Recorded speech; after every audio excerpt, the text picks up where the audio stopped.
And so now the big question, what exactly happened? And Suhag is going to help us kind of break down and answer this question. Is SB 403 still problematic? Suhag?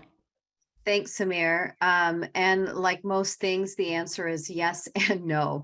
And so I'll go into some of the details of what where we are with SB 403.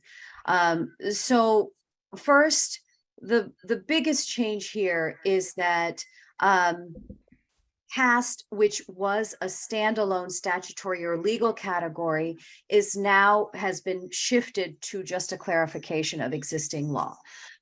So why does this matter and why is it a gain? And I would say a significant gain is that, first of all, when it was a standalone category, it was essentially on par with categories like race, national origin, and ethnicity.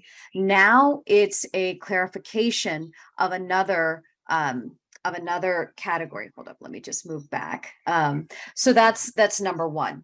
The second major change is that caste is it has a specific definition in the statute. Now, it had a statute and it's been kind of a moving target, but now at least that statute is still the same.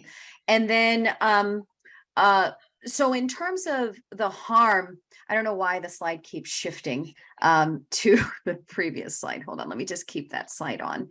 Okay, so what the biggest thing here is that when you move something from a standalone category to a clarification, we have been able to minimize the harm to some extent.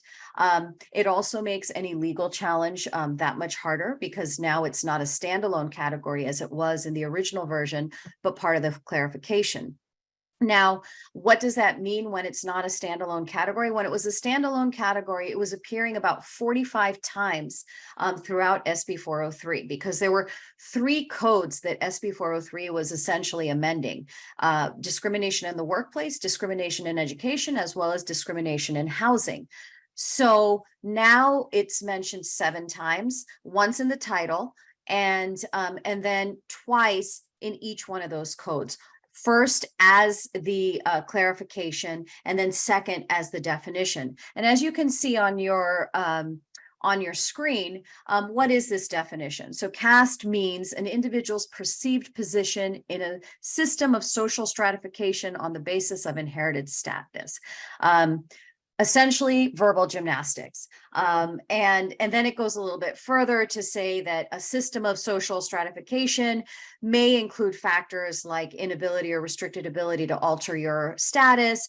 It might be socially enforced restrictions on marriage, private and public segregation, and social exclusion. Now, all of these things still remain problematic, because even though you have a definition that's specific, that would basically be an effort to confine the reach of this piece of legislation, we still have to contend with the plain meaning of the word. And the plain meaning of the word is still very much associated with South Asia, but more specifically India and Hinduism. And we'll talk a little bit more about where the different places that contribute to this plain meaning. So could it lead to a discriminatory impact or disparate treatment of South Asians? Sure. And also what has happened with what we've witnessed with what happened with the Judiciary Committee is that both the analysis as well as what we know from assembly members who were really active in trying to advocate for our concerns, we found out more directly of the discriminatory intent. And so that creates and continues to kind of support our concerns about equal protection and due process.